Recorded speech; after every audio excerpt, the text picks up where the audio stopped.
आज हम लोग देखेंगे कि कोऑर्डिनेशन नंबर क्या होता है और इसको कैसे कैलकुलेट किया जाता है। तो आइए देखते हैं। मान लीजिए हमारे पास में एक बॉक्स है, ये बॉक्स है हमारे पास में, इसमें पार्टिकल्स कॉर्नर पे है प्लस एक कहाँ पे रखा हुआ है, बॉडी सेंटर पे। ठीक है, अब हमको देखना ये है कि जो बॉडी सेंटर पे पार्टिकल रखा हुआ है इसके अराउंड कितने पार्टिकल्स ऐसे हैं जो बराबर डिस्टेंस पे हो और उनका जो चार्ज हो वो ऑपोजिट हो। ठीक है, तो आप जब इसको कैलकुलेट करेंगे तो ये पाएंगे कि जो ये 8 के 8 पार्टिकल्स हैं इनकी सबकी डिस्टेंस इससे बराबर है और ऑपोजिट चार्ज भी होंगे, क्योंकि मान लीजिए अगर ये पॉजिटिव है तो ऑफ कोर्स उसके पास में नेगेटिव वाला ही होगा अगर आयनिक कंपाउंड है तो, है ना। तो फिर कोऑर्डिनेशन नंबर क्या हो जाता है, it is the number of nearest neighbour particles present at same distance having opposite charge. ठीक है, तो ये हमारा कोऑर्डिनेशन नंबर होता है। अब हमको ये देखना है कि ये जो कॉर्नर वाले पार्टिकल्स हैं इनके अराउंड कितने पार्टिकल जो है अरेंज्ड हैं जो इसी कंडीशन में हो। तो आइए हम इसको जो है एनिमेशन के हेल्प से देखते हैं। तो आइए हम लोग यहाँ समझते हैं कि हमारा जो कोऑर्डिनेशन नंबर है वो किस तरीके से निकाला जाएगा। यहाँ पे आप देख रहे हैं एक यूनिट सेल है हमारे पास में, बीसीसी है बेसिकली। अब देखिए क्लियर हो रहा होगा। ठीक है, हमको देखना ये है कि यहाँ पे जो मिड वाला पार्टिकल है, ये जो ग्रीन कलर का दिखाई दे रहा है, इसके अराउंड ये बड़े वाले कितने पार्टिकल्स हैं, है ना। तो अब सीधा बिल्कुल क्लियर है कि ये 4 ये और 4 यानी कि 8 पार्टिकल्स हमारे इसके अराउंड हैं और सब बराबर डिस्टेंस पे भी हैं। ये देखिए सारे जो है ये अब क्लियर है ना, सारे बराबर डिस्टेंस पे हैं। ठीक है, तो यहाँ से बिल्कुल क्लियर है कोऑर्डिनेशन नंबर इस वाले पार्टिकल का। अब हमको देखना ये है कि ये जो बड़े वाले पार्टिकल्स हैं इनके अराउंड ये छोटे वाले कितने पार्टिकल्स हैं। तो इसके लिए हम ज़रा एक दूसरा स्ट्रक्चर निकाल के लाते हैं, उसमें देखेंगे हम लोग ये। तो ये हमारा उसी का एक्सटेंडेड फॉर्म है, यानी कि इसमें ज़्यादा पार्टिकल्स हैं। तो ये देखिए आप लोग, इसको मैं रोटेट करके दिखाता हूँ। ये देखिए, तो यहाँ पे अब हम जरा बड़े वाले पार्टिकल्स के अराउंड काउंट करेंगे छोटे वाले कितने पार्टिकल्स हैं। तो इसको अगर हम कंसीडर करें, है ना, तो देखिए 1 2 3 4 5 6 7 और 8, तो इसके अराउंड भी 8 पार्टिकल्स हैं, है ना। और सबकी जो डिस्टेंस है वो बराबर है। इसको ज़रा हम समझते हैं कैसे। अभी आपको ये विजिबल हो सकता है, यहाँ पे देखिए विजिबल है। ये देखिए ये बड़ा वाला पार्टिकल है और उसके अराउंड छोटे वाले पार्टिकल्स ये है ना, 1 2 3 4 5 और ये 6 और ये इधर ये 7 और पीछे एक है वो 8, है ना, ये पीछे ये वाला 8। ठीक है, तो जो बीसीसी हमने डिस्कस किया उसमें ये बिल्कुल क्लियर हो गया कि हमारा जो कोऑर्डिनेशन नंबर होगा उसका वो क्या हो जाएगा, 8 हो जाएगा। ऐसा नहीं होता है कि दोनों पार्टिकल्स का सेम रहे, ये कुछ कंडीशन में रहता है, कुछ में नहीं भी रहता है। कुछ ऐसे एग्जांपल हमें देखने को मिलते हैं जहाँ पे दोनों पार्टिकल्स का जो कोऑर्डिनेशन नंबर है वो अलग अलग हो जाता है, लेकिन यहाँ पे सेम है, तो ऐसा कोई इशू नहीं है। आगे हम बात करते हैं नेक्स्ट टाइप का कंपाउंड। ये मैंने यहाँ पे सोडियम क्लोराइड का क्रिस्टल ले रखा है। इसको देखिए, समझते हैं इसमें कैसे क्या होना है। ये देखिए, है ना, तो बिल्कुल साफ दिखाई दे रहा है कि जो पार्टिकल्स हैं यहाँ पे, जैसे मान लीजिए ये छोटा वाला पार्टिकल है, ठीक है, तो इसके अराउंड कितने 1 2 3 4 5 6 पार्टिकल है। अब हम यहाँ पे कौन पार्टिकल क्या है इसका डिस्कशन नहीं कर रहे हैं क्योंकि वो टॉपिक अलग है, तो आएगा तब डिस्कस करेंगे। तो यहाँ पे जो छोटा वाला पार्टिकल है इसके अराउंड 1 2 3 4 5 6 पार्टिकल्स हैं, है ना। और ये जो बड़ा वाला पार्टिकल है उसके अराउंड कितने हैं, तो देख लेते हैं। कोई सा भी बड़ा उठा के ये लीजिए, मान लीजिए इसको कंसीडर करते हैं हम लोग। तो 1 2 3 4 5 6 है ना, तो 6:6 दोनों पार्टिकल में हमको ये कॉन्फ़िगरेशन मिल रहा है, ये कोऑर्डिनेशन नंबर मिल रहा है। ठीक है, तो ये हमारा सोडियम क्लोराइड का था। नेक्स्ट हम लोग कोई और देख लेते हैं। ये देखिए, ये हमारे पास जिंक ब्लेंड का स्ट्रक्चर है। इसके बारे में ज़रा देखते हैं कैसे क्या है इसमें। ये देखिए, तो यहाँ पे जो हमारे ये पार्टिकल्स हैं इसके अराउंड देखिए 1 2 3 4 है ना, और जो येलो वाले पार्टिकल्स इसके अराउंड भी 1 2 3 4।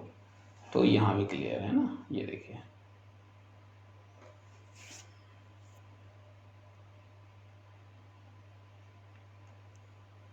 तो आपने एनिमेशन में देखा कि हमारा जो कोऑर्डिनेशन नंबर है वो किस तरीके से निकाला जाता है और होता क्या है। तो क्लियर हो गया होगा कि ये कितना आसान है, कोई बहुत बड़ी बात नहीं कोऑर्डिनेशन नंबर, लेकिन इंपॉर्टेंट बहुत है।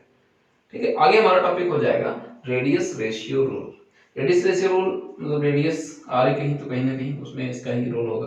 देखिए, लास्ट क्लास में हमने पढ़ा था कि जो हमारे वर्ड्स होते हैं उनका क्या होता है, एक प्रॉपर रेशियो होता है ना। जैसे कि मान लीजिए टेट्राहेड्रल वॉइड की बात करें तो टेट्राहेड्रल वॉइड की जो रेडियस थी और जो उसके पार्टिकल की थी वो क्या थी 0.225, यही तो थी।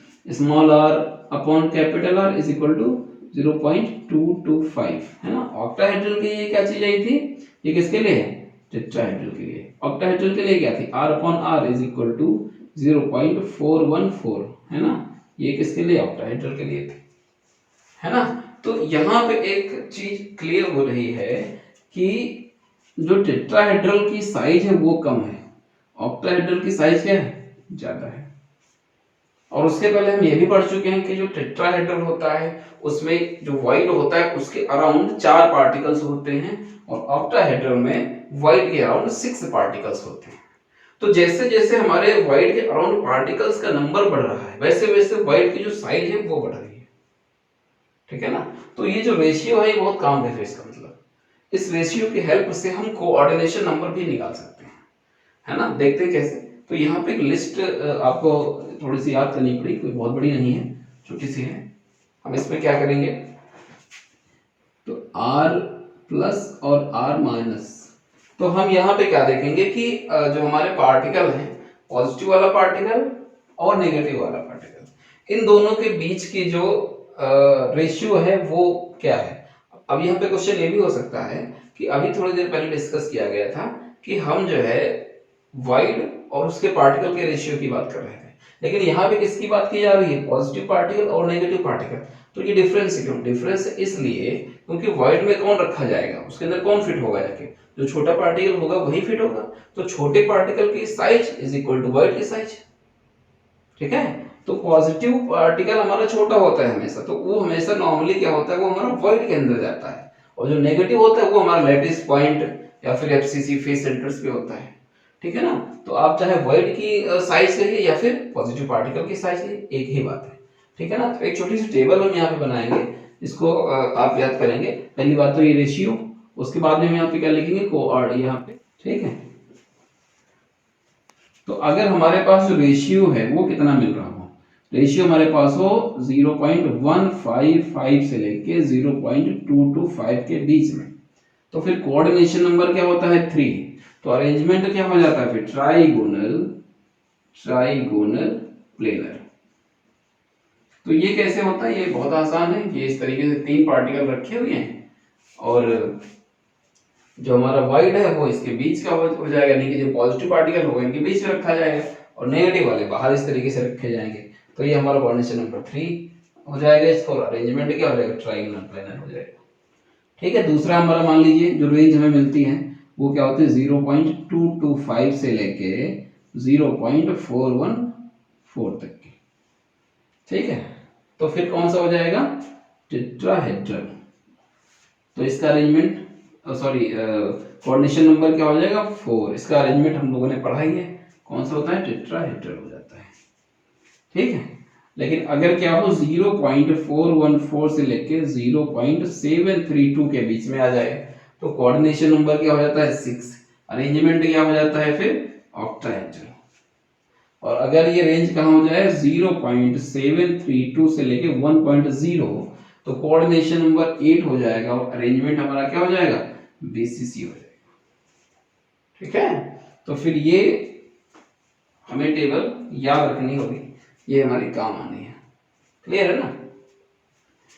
तो इसमें इतना ही, कोई बहुत बड़ा टॉपिक नहीं है, बस खाली इसमें यही देखना है कि जो हमारे रेशियो हैं उन रेशियो से हम जो है कोऑर्डिनेशन नंबर कैसे निकाल सकते हैं और अरेंजमेंट भी हम उसे कैसे निकाल सकते हैं। ठीक है, नेक्स्ट टॉपिक हमारा क्या होगा कि पैकिंग फ्रैक्शन। तो पहली बात तो पैकिंग फ्रैक्शन का मतलब क्या होता है, पैकिंग फ्रैक्शन हम क्यों कैलकुलेट करते हैं। देखिए हमारे जो पार्टिकल्स हैं वो क्या होते हैं, स्फेरिकल होते हैं। अगर उनको आप किसी रूम के अंदर भरेंगे तो क्या वो 100% वॉल्यूम ऑक्युपाई करेंगे, तो आंसर इज नो, ऐसा कभी नहीं हो सकता है। क्यों नहीं हो सकता है, क्योंकि हमारे जो पार्टिकल्स हैं वो स्फेरिकल हैं। अगर वो क्यूब होते, क्यूबॉइड होते, इस तरीके के होते तब तो आप उसको पक्का भर सकते थे 100%, लेकिन ऐसी कंडीशन में फिर पॉसिबल नहीं है। तो अगर नहीं है 100% अगर नहीं भर सकते हैं तो कितना परसेंट भर सकते हैं, है ना, वो हम कैलकुलेट कर सकते हैं। और वो किस बात से कैलकुलेट किया जाएगा कि उनका अरेंजमेंट क्या है, उनको जो भरने का जो तरीका है वो क्या है ना, अलग अलग तरीके हो सकते हैं भरने के। तो फिर उसके बेसिस पे हम इसको डिस्कस करेंगे। तो आइए देखते हैं। तो सबसे पहले तो फॉर्मूला क्या होता है पैकिंग फ्रैक्शन का। Packing fraction is equal to upon volume of unit cell. ठीक है, तो ये फॉर्मूला है, इस तरीके से हम जो है कैलकुलेट करेंगे।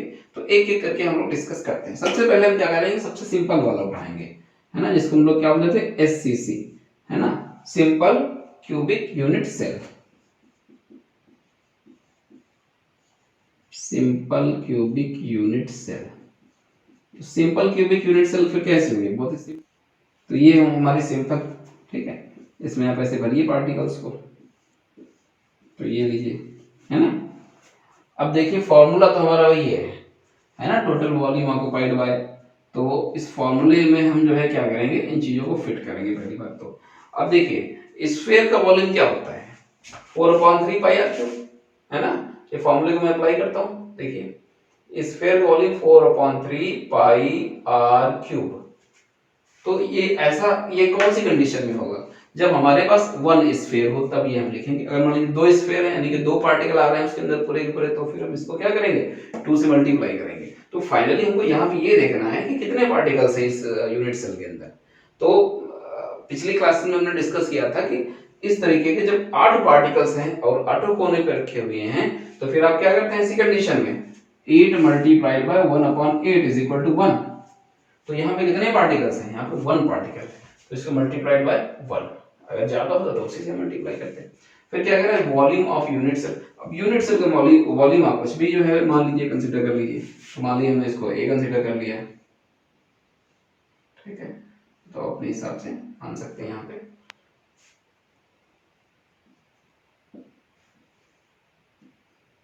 तो ये हमारा यूनिट सेल का जो है एच लेंथ क्या होगी, ए मान लीजिए, तो क्या हो जाएगा ए क्यूब, ठीक है। अब इसको हम कैलकुलेट करेंगे। तो हाँ देखिए अभी समस्या ये है कि इसको कैलकुलेट करना पॉसिबल इसलिए नहीं है क्योंकि यहाँ पे r है और यहाँ पे a है, तो रेशियो कैसे निकलेगा फिर। तो हम क्या करें, या तो a को r में कन्वर्ट कर दें या फिर r को a में कन्वर्ट कर दें। ये कैसे होगा, ये इनके बीच में रिलेशन निकालने से होगा। यानी कि जो हमारे पास पार्टिकल्स हैं उनकी रेडियस और ये जो हमारे क्यूब की ये एज लेंथ है उसकी रेडियस के बीच में हमको रिलेशन निकालना पड़ेगा। तो देखिए रिलेशन फिर कैसे निकलेगा। देखिए ये जो पार्टिकल्स हैं, ये जो आगे वाली फेस है ना, इसको मैं निकाल के इधर रखता हूँ ताकि थोड़ा इसको सिंपल बनाया जा सके। जो आगे वाली हमारी फेस है इसको हम निकाल के इधर रख लेते हैं। तो ये हमारी सबसे आगे वाली फेस होगी, पार्टिकल जैसे भरे वैसे। अब देखिए एक चीज, क्या पार्टिकल इतने बड़े तो होते नहीं है, मतलब इतने छोटे तो होते नहीं, पहले भी हमने डिस्कस कर रखा है ना। ये क्या करते हैं, बड़े बड़े होते हैं ना, आपस में टच करते रहते हैं एक दूसरे को। तो फिर ये इस तरीके से बड़े बड़े भरे जाएंगे, ठीक है, ये ऐसे भरे जाएंगे। तो ये पार्टिकल्स हमारे इस तरीके से भरे जाएंगे। अब देखिए इसको हमने क्या मान रखा है, ए, ये चीज एज लेंथ इसकी ए है। अब ध्यान से देखेंगे तो ये जो पार्टिकल आधा अंदर है आधा बाहर है, तो फिर रेडियस इसकी यही हुई इतनी आर, तो फिर ये भी इतनी ही हुई, ये भी आधा बाहर आधा अंदर है। तो हम यहाँ से क्या लिखेंगे, ये आर और ये भी आर, ऊपर वाले भी आर, दोनों आर। तो हमें यहाँ से क्लियर हो गया कि जो a है वो किसके बराबर है, 2r के बराबर है ना। तो हम क्या कह सकते हैं कि a is equal to 2r, ठीक है, बस अपना काम हो गया। अब क्या करिए, a की जगह पे 2r रख दीजिए वहां पे, ठीक है। तो क्या करेंगे, ये हमारा 4/3 πr³ मल्टीप्लाइड बाय 1 अपॉन ए की जगह पे हम 2r, तो 2r⁴, ठीक है। तो इसको पूरा हम कैलकुलेट करेंगे। अब तो r हमारे पास यहाँ पे हमने स्मॉल लिया था, उससे कोई दिक्कत नहीं, तो यहाँ पे हम इसको कैपिटल कर देते हैं, ठीक है, कोई दिक्कत नहीं, हम रेडियस ही ले रहे हैं, आप स्मॉल में लिखे जाए, कैपिटल में से कोई फर्क नहीं पड़ता, ठीक है। तो अब ये जब कैलकुलेट करेंगे, अब चूंकि यहाँ पे दोनों जगह r है तो आपस में सब कट जाएंगे, और पाई की वैल्यू 22/7, तो फाइनली ये सब कट जाएंगे आपस में, मतलब एक हमें कोई नंबर मिल जाएगा, तो नंबर वो हमारा क्या हो जाएगा 0.52, यानी कि जो पैकिंग फ्रैक्शन हो जाएगा वो 52 हो जाएगा। अब पैकिंग एफिशिएंसी क्या होती है, अगर हम इसी फ्रैक्शन को 100 से मल्टीप्लाई कर दें तो फिर ये क्या बन जाता है, एफिशिएंसी बन जाता है, तो फिर ये परसेंटेज में लिखा जाता है 52%, ठीक है ना। तो ये हमारी क्या हो जाती है, पैकिंग फ्रैक्शन या फिर पैकिंग एफिशिएंसी, किसकी, ये हमारे सिंपल क्यूबिक की, एससीसी की। इसी तरीके से हम बीसीसी का निकालेंगे, एफसीसी का। बीसीसी का देखते हैं हम लोग,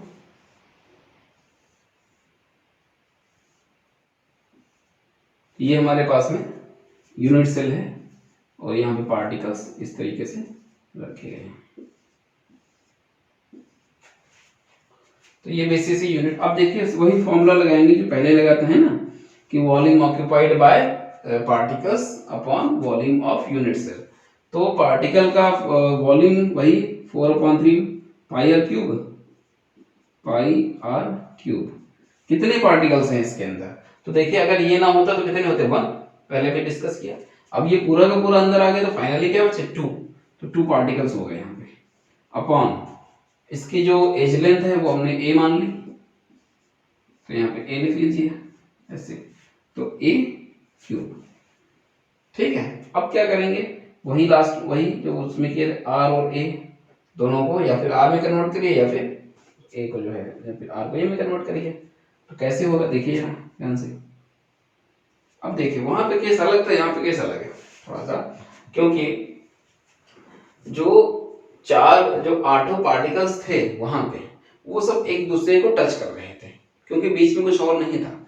यहाँ पे बीच में ये वाला पार्टिकल आ गया है, तो फिर ये आपस में एक दूसरे को बिल्कुल भी टच नहीं करेंगे, लेकिन ये सारे के सारे इसको टच करेंगे, है ना। अब ये पूरा तो बनाना थोड़ा डिफिकल्ट है, बहुत कॉम्प्लेक्स हो जाएगा, तो हम क्या करेंगे कि यहाँ पे एक फेस डायगोनल कंसीडर कर लेते हैं, केवल हम उसी को बनाएंगे। तो मान लीजिए हमने क्या किया, ये वाला फेस डायगोनल, ये जो यहाँ से यहाँ पे जा रहा है, इसको हमने कंसीडर किया, और ये कहाँ होगा, फेस डायगोनल ये सेंटर पे ही होगा, ठीक है। तो इधर हम बनाते हैं, मान लीजिए ये जो हमारा फेस डायगोनल था ये वाला डायगोनल है ऐसे, ठीक है। और इस फेस डायगोनल पे क्या है, ये पार्टिकल इस तरीके से रखा हुआ है, ये वाला, ठीक है। ऊपर वाला पार्टिकल कहाँ है, ये ऐसे ऊपर वाला पार्टिकल है, कौन सा, ये वाला, ठीक है। और जो हमारी ये वाली लाइन है ये ऐसे आई हुई है, ठीक है। और नीचे वाला पार्टिकल ये ऐसे रखा हुआ है, ये ऐसे, ठीक, ये लाइन फिर हमारी ऐसे की हुई है, ठीक है, सब हिसाब किताब ऐसे ही। अब देखेंगे कि एक और चीज हमको यहाँ पे मिल रही है, ये अगर हम इसको इससे कनेक्ट कर देंगे, है ना, तो हमको एक यहाँ पे ट्रायंगल मिल जा रहा है ना। ये नीचे वाला लाइन हमारी ये है, और इसको अगर हम इससे कनेक्ट कर रहे हैं तो हमको एक जो है क्या मिल जा रहा है, ट्रायंगल मिल रहा है। ये लाइन यहाँ पे आई हुई है और इसको हम यहाँ से कनेक्ट कर रहे हैं, ठीक है। ये 90 डिग्री है ना, ये चीज क्या है, ये 90 डिग्री है यहीं पर, ओके। अब देखिए ये हमारा बॉडी डायगोनल है, बॉडी डायगोनल की जो लेंथ होती है वो कितनी होती है, a√3, डिस्कस किया हमने पीछे क्लासेस में, है ना। Body diagonal is equal to a√3, ठीक है। अब देखेंगे यहाँ पे जरा ध्यान से देखिए, ये क्या है, ये इतने एरिया r है इस पार्टिकल की रेडियस, ये भी r है, ये भी r है, तो 4r हो गए, और ये 4r है किसके ऊपर, बॉडी डायगोनल के ऊपर है, ठीक है, तो फिर हम क्या लिखेंगे 4r is equal to a root 3। बस हो गया अपना काम। तो क्या लिखेंगे a इज इक्वल टू क्या हो जाएगा 4r अपॉन रूट 3। ठीक है, अब इस वैल्यू को क्या करोगे यहां पे रखोगे, तो फाइनली क्या आएगा हमारे पास में, देखिए 4/3 pi R cube multiplied by 2 upon ये value 4r upon root 3 whole cube, है ना। तो दोनों जगह देखिए आर, इसको भी वही प्रॉब्लम है, आर मैंने वहां पे स्मॉल लिया था तो इसको मैं कैपिटल कर देता हूं। तो फाइनली इसको जब हम लोग कैलकुलेट करेंगे तो हमारी जो वैल्यू आएगी वो क्या आ जाएगी 0.68। ठीक है, इसको 100 से मल्टीप्लाई करोगे तो क्या हो जाएगा 68% आ जाएगा। यानी कि जो हमारा बीसीसी होता है उसका 68% पार्टिकल ऑक्युपाई करते हैं, बाकी उसमें क्या रहता है खाली रहता है।